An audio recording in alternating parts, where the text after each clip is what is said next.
Expensively credentialed, negligibly educated Stanford brats threw a tantrum. Before reading this, watch the 9-minute video, widely available online, of last week's mob victory at Stanford Law School.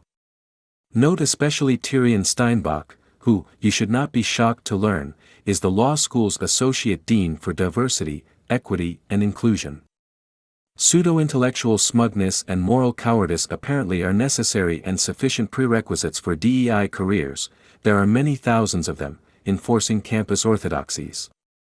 Judge Stuart Kyle Duncan, a Columbia Law School graduate who serves on the U.S. Court of Appeals for the Fifth Circuit, was invited by Stanford Law School's Federalist Society chapter to talk about his court, in conversation with the Supreme Court.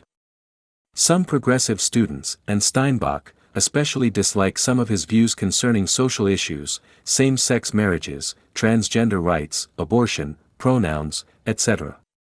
After anti-Duncan posters were placed around campus, Steinbach, in an email, associated herself with Duncan's critics, but said protests must comply with Stanford's policy against disrupting speakers. After being introduced by the Federalist Society's president, a gay man, Duncan tried to speak into a din of shouting, "You're not welcome here, we hate you, you have no right to speak here," etc. After about 10 minutes, Duncan responded angrily to the hecklers and asked for help from the Stanford administrators present, sitting like potted plants amid the chaos. Steinbach went to the lectern and read a statement obviously written in anticipation of this opportunity to pander to the inflamed progressives.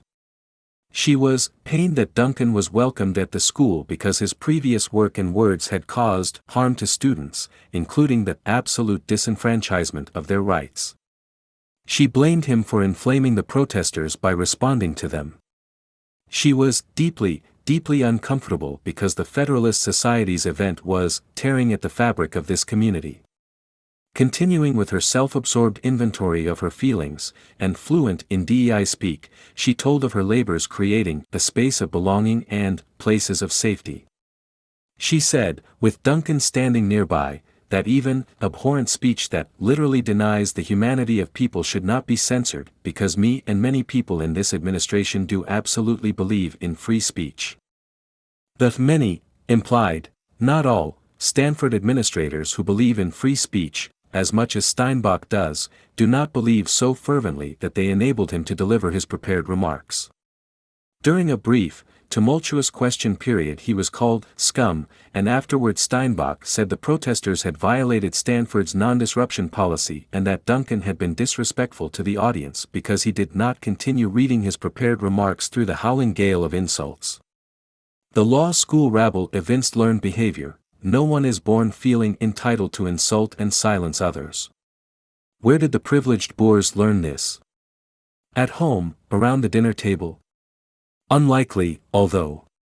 The noun parent has become a verb as many people embrace the belief that perfectibility can be approximated if parents are sufficiently diligent about child rearing. So, helicopter parents hover over their offspring to spare them abrasive encounters with the world.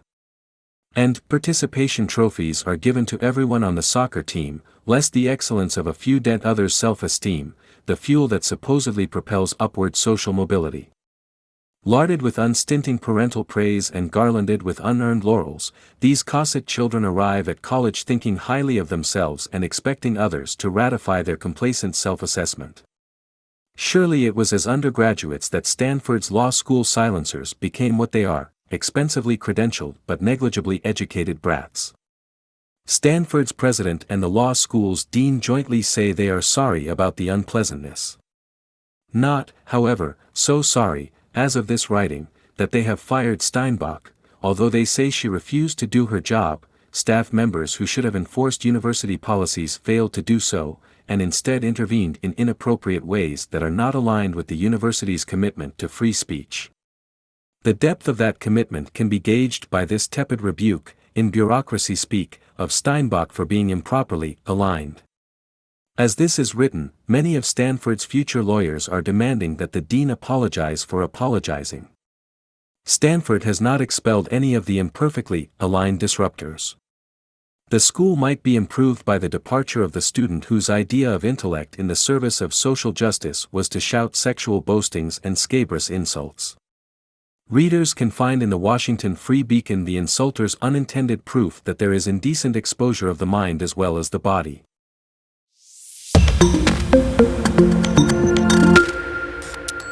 Expensively credentialed, negligibly educated Stanford brats threw a tantrum.